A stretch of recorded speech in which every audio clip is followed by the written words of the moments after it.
Benny and Rafi Fine aka the Fine brothers have been YouTube staples since 2007. They started out making videos like this. And this. And this. In 2010 they found their own niche by making react videos. The first episode of Kids React was uploaded on October 16, 2010 and it was a huge smash with over 5.8 million views. The success of Kids React spawned a media franchise that would go on to include Teens React, Elders React, YouTubers React, and Adults React among many others. But in 2016 their empire almost came crashing down around them due to a little program known as React World. So in this pilot episode of Dumb Moments in YouTube History, me and Brandon are going to break down one of the biggest scandals in YouTube history. In order to understand why React World was such a disaster, we need to understand why it was created in the first place. For years people wanted to make React videos in the exact same style and format that the Fine brothers created, and the Fine brothers, who were eager to take their company to the next level, happily obliged. In July 2015 they filed a trademark for the word React with the U.S. Patent and Trademark Office, USPTO. On February 2, 2016 the USPTO approved the request and set a 30-day opposition period. If no parties opposed the trademark, it would have gone through the normal approval process. The Fine brothers previously filed trademark requests for Kids React in 2012 and Elders React and Teens React in 2013. On January 26, 2016 they announced React World and it was a complete disaster. The React World program was intended to allow people to license the format of their React series. While the licenses would be free, React World creators would have shared 20% of the ad revenue and 30% of premium brand deals with FBE, while they would offer guidance, creative guidelines, format bibles, and the tools and resources that would have allowed people to make their own React videos. Unsurprisingly, the response they received was overwhelmingly negative. Many people thought that the Fine brothers trademarking the word React was an attempt to stifle competition so they would be the only ones making reaction videos. That concern was valid, as they had gained an infamous reputation for striking down people they felt were biting their format. In 2014 they attacked Ellen DeGeneres for doing a segment on her show about kids reacting to old technology. They did a similar thing to Jimmy Kimmel in 2011 for doing a segment about kids reacting to stuff. In 2012 they filed a takedown notice against Huska Starcraft for a similar series called Seniors React, which debuted on April 6, 2012, a full month before Elders React. Their network Fullscreen issued a takedown notice against YouTuber 8-Bit Eric because he dared to upload a reaction video. We could go on and on about the shady things the Fine brothers have done over the years, but I think you guys get the point. The backlash became so intense that they were forced to delete the React World video. They uploaded a second update video, but that did little to quell the backlash, as the internet continued to take them to task over their monopolistic business practices. Ryan Morrison, better known as the video game attorney, publicly stated that he would be challenging the React trademark. These guys didn't come up with the idea of filming funny reactions from kids. And they certainly don't own an entire genre of YouTube videos. It wasn't their idea, and it's not theirs to own or police.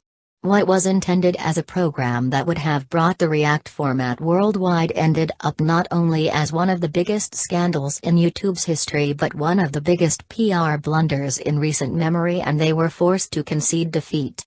On February 3, 2016 they announced they would be discontinuing the React World program in addition to abandoning all of their React-related trademarks.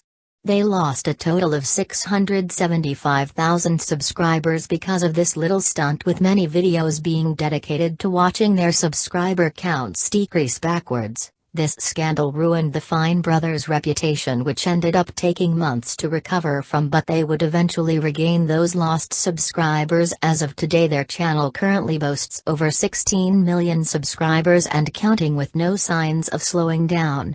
React World wasn't a bad idea in concept, but in execution, planning, And overall messaging, it was a complete dumpster fire. If it was just a regular MCN, nobody would have cared, but the fact that they tried to trademark a genre they didn't create or own showed a complete lack of common sense and understanding on their part. If there's anything we can learn from this scandal, it's that the internet doesn't and never will tolerate scummy business practices and companies who want to make YouTube even more corporate than it already is. Here's the bottom line: if you try to trademark a word you don't own, then be prepared to face the consequences, because the backlash will be mighty fine. But hey, that's just a theory, a YouTube theory. Thanks for watching. I hope you enjoyed that. That was not a joke. What you just heard was the pilot episode of a brand new series I've been developing for the channel. I even have a logo to prove it. I'm proud to officially announce Dumb Moments in YouTube History. This show is very special because it is not solely created by me. It is a collaborative project with my good friend Brandon Nathaniel. We've worked on many collaborations together. We've done a few videos.